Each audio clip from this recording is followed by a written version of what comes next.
Hi friends, അപ്പോൾ സന്ധ്യയായി, വിളക്കത്തിക്കാനായി. അപ്പം അതിൻ്റെ ഓരോരോ പരിപാടിയിലാട്ടോ. അപ്പം ഞാൻ മുറ്റൊക്കെ അടിച്ച് കയറി വൃത്തിയാക്കി. അമ്മ ഏതാ ചെടിക്ക് വെള്ളം കൊണ്ട് ചോദിക്കുന്ന അമ്മേ അമ്മ അമ്മ ചിരിക്കുന്നതാ. അപ്പോൾ ഇതാട്ടോ എൻ്റെ വീട്, ഇതായി ഞങ്ങളുടെ വീട്.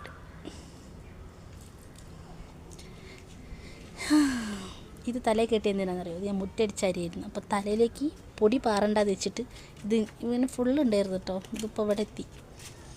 അമ്മ ചെടികൾക്കൊക്കെ വൈകുന്നേരം വെള്ളം കൊടുക്കുക. പാവം, കൊല്ലത്തിലൊരിക്കലേ വരുള്ളൂ, ഇതേ ഉള്ളൂ, ഇടയ്ക്കേ വരുള്ളൂ. അമ്മ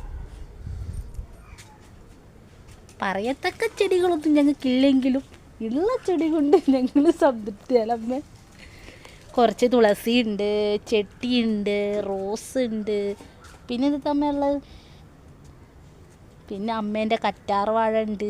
അങ്ങനെ കുറച്ച് ചെടികൾ അല്ല അമ്മ?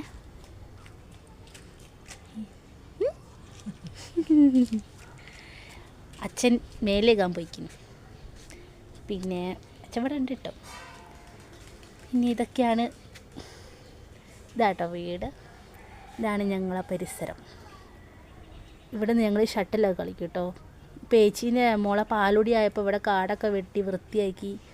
അതാട്ടോ ഇപ്പോൾ ഇവിടെ ക്ലീനായി കിടക്കുന്നത്. അല്ലെങ്കിൽ എല്ലാം കൂടെ കാടും പടലും പിടിച്ചെടുക്കും പോലെ ഉണ്ടാവും. കാട്ടിലേക്ക് വരുന്നൊരു പ്രതീതിയായിരിക്കും.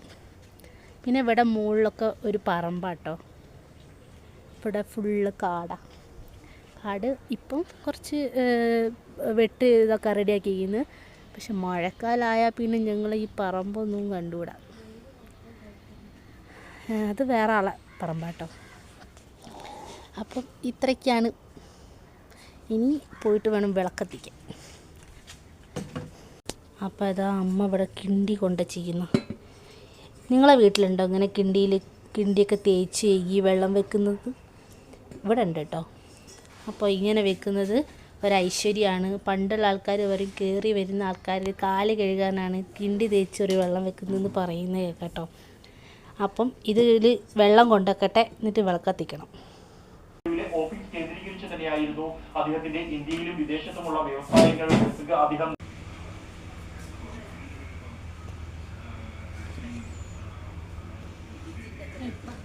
സുപ്രഭാതത്തിന് പെട്ടെന്ന് വന്നിട്ട് അദ്ദേഹത്തിന് ചോദ്യം ചെയ്യുന്നു. അദ്ദേഹത്തിന് ഇൻകം. അപ്പോൾ ഫ്രണ്ട്സ്, വിളക്ക് കത്തിച്ച് കഴിഞ്ഞു. അപ്പോൾ ഇത്രയേ ഉള്ളൂ. ബൈ.